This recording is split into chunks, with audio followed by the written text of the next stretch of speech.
지금 한국의 대선판을 보면 말 그대로 막장 드라마를 보는 것 같습니다. 나라 걱정 대신에 저주와 증오 그리고 음모만 판을 치고 있습니다. 서슬퍼런 여당 앞에서 야당은 겁에 질린 것 같기도 하고 넋이 나간 것 같기도 합니다. 지금 윤석열 사주 논란도 그렇습니다. 하도 역한 냄새가 나서 아마 경건한 분들은 들여다보기도 싫으실 것 같은데요. 그래도 나라 위에서 교회 위에서 기도해야 될 사명이 있으니 말씀드려봅니다. 요지인 즉 윤석열 전 검찰총장이 지난해 4월 15일 총선을 12일 앞두고 손준성 대검 수사정보정책관을 시켜서 당시 미래통합당 후보로 출마한 김웅 의원에게 최강욱 의원과 유시민 노무현재단 이사장, 기자 등을 고발하도록 사주했다는 것이 핵심입니다. 이것이 사실이면 검찰 조직을 사유화했다는 비판을 면하기 어렵습니다. 다만 공작의 의혹 또한 배제할 수 없습니다. 외양상으로 적어도 지금까지 드러난 외양상으로는 2002년 대선판을 흔들었던 김대엽 병풍 사건을 떠올리게 만듭니다. 아마 젊은 분들은 잘 모르실 수 있지만 당시 의무부사관 출신인 김대엽은 사기 행각으로 감옥을 들락날락하면서도 1년 넘게 수사관 행세를 했던 인물입니다. 수감 중인데도 병역 비리를 판별하는 탁월한 능력이 있어서 검찰 수사를 돕기도 했다 이렇게 나오는데요.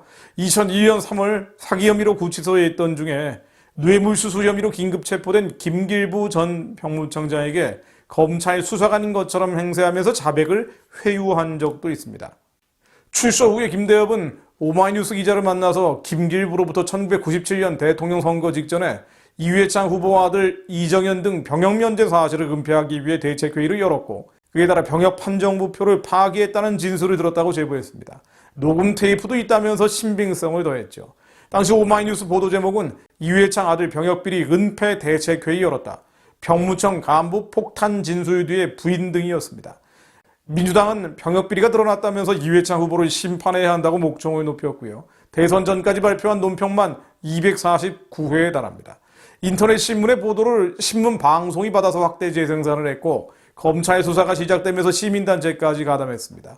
전방위 공세에 이 후보는 속수무책으로 당했고요. 그리고 압도적 우위를 보이던 이 후보는 대선에서 노무현 후보에게 불과 2.3%포인트 차이로 석패했습니다. 그런데요, 검찰 수사 결과 결정적 증거라는 녹음 테이프는 녹음 시점보다 2년 뒤에 만들어진 제품인 것으로 드러났습니다. 완전히 사기였던 것이죠. 당시 수사검사는 김대엽은 거짓과 사실을 교묘하게 뒤섞어 놓는 재주가 있었다고 했습니다. 온 국민을 농락해놓고도 김대엽은 대선이라는 전쟁터에서 죽음을 불사하고 싸웠다고 큰 소리를 쳤죠.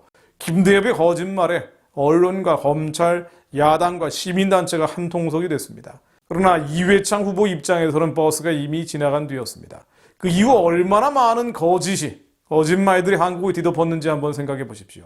광우병 음모론, 천안함 음모론, 세월호 음모론, 그리고 절정파는 프로포폴 투약설 등 온갖 거짓이 뒤덮은 박근혜 대통령 탄핵됩니다. 이번 고발 사주 의혹도 평행이론처럼 닮아가는 것 같습니다. 뉴스버스라는 인터넷 매체가 처음 보도를 했고 여당이 문제를 키웠습니다. 친여 매체들이 앞장서서 보도를 합니다. 박범계 법무부 장관은 감찰 조사가 제대로 시작도 안 했는데 윤 전 총장과 손 정책관 사이에는 그 이상의 관계가 있었다고 생각한다. 윤 전 총장이 손준성 검사를 대단히 가깝게 활용한 것으로 파악한다는 등 윤 전 총장 개입에 군부를 뗐습니다. 제보자는 친여 성향의 한동수 대검 감찰부장에게 공익신고자 신청을 했고요. 대검은 정광석과처럼 발표했지만 주무기관인 국민권익위원회는 월권이라고 꼬집었습니다. 검찰은 감찰을 수사로 전환해서 윤 전 총장을 입건했습니다. 공수처는 10일 재빠르게 김웅 의원실 압수수색을 하고 수사 경쟁에 나섰습니다. 급기야 자신이 고발 사주 의혹 제보자가 맞다고 인정한 조성은이라는 인물은 뉴스버스에 해당 보도가 나가기 전에 박지원 국가정보원장을 만나서 식사를 한 것으로 밝혀졌습니다. 앞으로도 이른바 진실공방은 계속될 것 같습니다.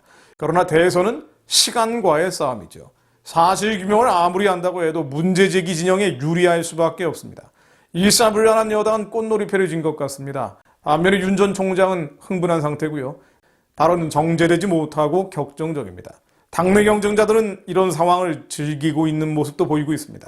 국민의힘 지도부는 헤매고 있고요. 혹자는 좌익 세력이 쥐어진 적배청산 칼을 마구잡이로 휘둘러댄 대가, 2명의 전직 대통령을 감옥에 가두고 한국의 우파적 기반을 파괴한 그 대가를 윤 전 총장이 치르고 있다는 말을 하기도 합니다. 윤석열이어서가 아니라 대안이 없어서 지지한 보수층 역시 윤 전 총장을 끝까지 지지할 의리도 의무도 없다는 말도 있습니다. 그런 면에서 앞으로 윤 전 총장은 쉽지 않은 싸움을 벌여야 할 것 같습니다. 그러나 모든 논란에 떠나서 권력 탈취를 위해서 국민을 속이는 거짓과 기만, 조작과 공작이 있다면 이런 모든 거짓말은 파쇄돼야 합니다. 정치를 종교로 만들어버린 자들은 세상 권력을 얻기 위해서 거짓과 기만을 사용하죠. 그러나 그 이후에 벌어질 나라는 북한과 중국식 유물론 공산주의, 서구의 젠더주의 쓰레기가 범벅이 된 교회에 없는 한국이 될 겁니다. 우리의 다음 세대의 구원을 위해서 나아가 북한 동족과 중국 인민열방의 구원을 위해서 모든 조작, 공작, 거짓, 기만이 있다면 그것은 폭로될 수 있도록 다 드러나 무력화될 수 있도록 기도합니다. 또한 내년 3월 대선에 하나님을 두려워하는 자, 경외하는 자, 대한민국을 하나님 뜻에 맞게 이끌고 갈 수 있는 자가 대통령에 당선될 수 있도록 기도합니다. 하나님을 대적하는 자들은 자신들이 파놓은 함정에 빠져 스스로 무너져 내릴 수 있기를 또한 기도합니다. 시편 10편 7절로 그의 입에는 저주와 거짓과 포악이 충만하며 그의 혀 밑에는 잔해와 죄악이 있나이다. 그가 마을 구석진 곳에 앉으며 그 은밀한 곳에서 무죄한 자를 죽이며 그의 눈은 가련한 자를 엿보나이다. 악인의 팔을 꺾으소서. 악한 자의 악을 더 이상 찾아낼 수 없을 때까지 찾으소서. 거짓이 없으신 하나님, 오직 너희 말은 옳다 옳다 아니라 아니라 하라. 이에셋이라는 것은 악으로부터 나느니라고 하셨음에도 너무나 많은 거짓과 너무나 많은 기만이 판을 치고 있습니다. 이 땅의 백성은 또한 그것을 즐기고 있습니다. 악과 음란이 번져서 이 나라의 민족이 주님의 부르심대로 살지 못하고 거짓을 즐기는 입술, 기만을 기뻐하는 혀가 되었음을 저희들이 회개하지 않을 수 없습니다. 거짓과 포악, 잔해와 죄악이 가득한 악한 권세가 한반도 남과 북에서 모두 깨어지게 하옵소서. 하나님이 대적하는 악한 자들이 스스로 파놓은 함정에 빠져 무너지게 하옵소서. 하나님이 대적하는 자들은 자신들이 파놓은 함정에 빠져 예수 그리스도의 명하노니 스스로 무너져 내릴지어다. 악인의 팔을 꺾어 주옵소서. 악한 자의 악을 더 이상 찾아낼 수 없을 때까지 주님 찾아 주옵소서.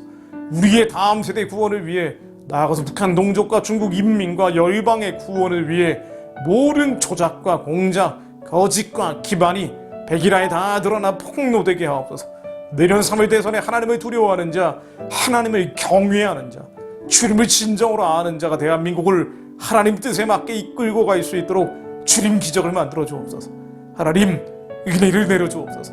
예수 아니면 저희들이 살 수 없사오니 아직 제단의 불이 꺼지지 않고 주님께 기도의 향기가 올라가고 있사오니 하나님 이 나라 이 민족 불쌍히 여겨주시어 하나님을 두려워하는 자, 경외하는 자가 대한민국 이끌고 가는 지도자로 세워지게 하옵소서. 예수 그리스도 이름으로 기도드립니다. 아멘.